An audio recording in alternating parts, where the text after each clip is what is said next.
Samajwadi party के राष्ट्रीय अध्यक्ष माननीय श्री अखिलेश यादव जी के निर्देश और आह्वान पे जाति जनगणना पे संगोष्ठी का प्रदेश व्यापी कार्यक्रम अभियान की शुभारंभ वाराणसी क्षेत्र से हो रहा है। और ये वाराणसी में आज होगा, कल होगा और उसके अगले दिन फिर सोनभद्र में होगा, फिर मिर्ज़ापुर में, फिर प्रयागराज में और भदोही में। ये प्रथम चरण का संगोष्ठी अभियान है और पूर्वांचल की धरती से आगाज हुआ है इस संगोष्ठी का। और जाति जनगणना के लिए लगातार हम समाजवादियों की मांग रही है। और माननीय मुलायम सिंह यादव जी और डॉक्टर राम मनोहर लोहिया जी नारा दिया करते थे, सन सोपा ने बांधी घाट, पिछड़े पावे 100 में साथ, और जिसकी जितनी संख्या भारी उसकी उतनी हिस्सेदारी। के साथ साथ में माननीय मुलायम सिंह यादव जी ने पार्लियामेंट में लगातार उठाया जाति जनगणना के लिए, और माननीय अखिलेश यादव जी लगातार उठा रहे हैं। जाति जनगणना होना भी इसलिए आवश्यक है, संवैधानिक भी है। कई बार सुप्रीम कोर्ट, हाई कोर्टों में आंकड़े मांगे गए और जीता जागता उदाहरण अभी का है। तत्काल नगर निगमों के चुनाव चल रहे हैं जिसमें सुप्रीम कोर्ट ने आंकड़े मांगे, ट्रिपल टेस्ट के लिए कहा, खुद सुप्रीम कोर्ट ने कहा ट्रिपल टेस्ट कराने के बाद में आरक्षण लागू करो, तो आंकड़े ही नहीं है सरकार के पास।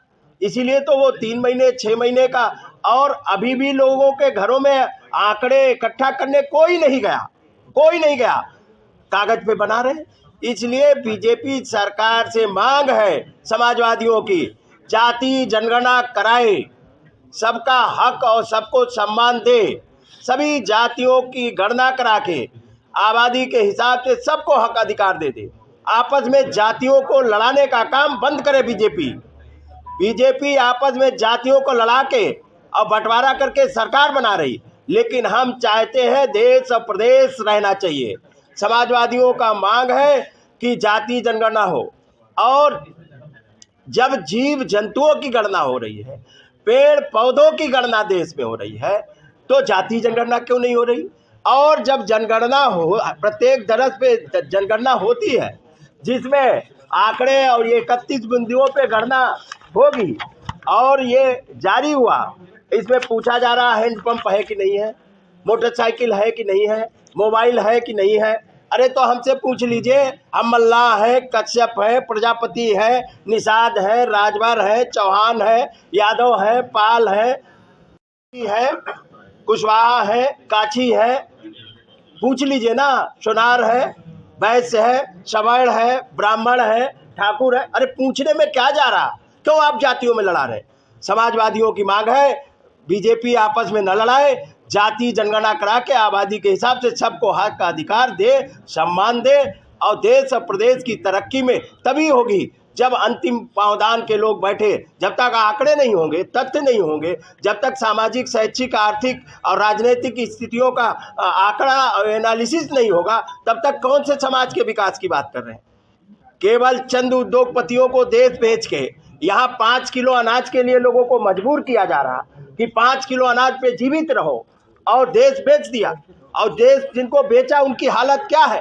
वो ये देश की सरकारी संस्थान बेचे जा रहे हैं, निजीकरण किया जा रहा, और निजी क्षेत्रों को बड़ी बड़ी संस्थाएं दी जा रही, चंद पैसों में दी जा रही। तो जो लोग नारा देते थे देश बिकने नहीं देंगे, वो देश स्वयं बेच रहे हैं उद्योगपतियों को। बेरोजगारी कहते थे 2 करोड़ नौकरियां देंगे, प्रत्येक बरस 2 करोड़ लोगों को बेरोजगार कर रहे हैं। किसान की आय दुगनी करने का वादा 22 तक का किया था, और 22 में किसान की आय आधी हो गई। तो ये बीजेपी सरकार आरक्षण विरोधी है, पिछड़ा विरोधी है, दलित विरोधी है, संविधान विरोधी है, और देश भी विरोधी है। बेरोजगारों को जिस तरीके का अन्याय, और कानून व्यवस्था पूरी तरह से जंगल राज है। यहाँ शासन प्रशासन बेलगाम हो गया है। और देखा आपने कानपुर की घटना, जीता जाता प्रशासन बुलडोजर चलवा रहा है।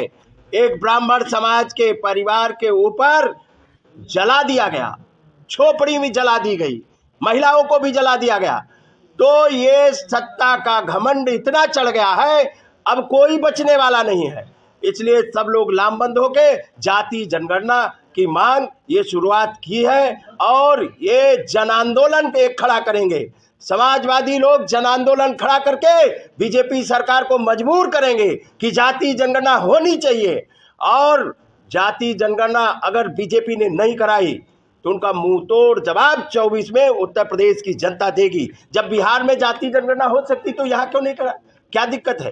क्योंकि इनको हिस्सा देना पड़ेगा, इनको हक अधिकार देना पड़ेगा। ऐसे तो ये फर्जी आंकड़े जारी कर देते हैं, देश तरक्की कर रहा, देश में उद्योग लग गए। अरे हम तो देख रहे हैं बनारस की सड़कें ठीक नहीं हुई है, अभी मैं आ रहा पूरा खुदा पड़ा है, कहाँ सड़क? तो ये देश के प्रधानमंत्री का क्षेत्र है,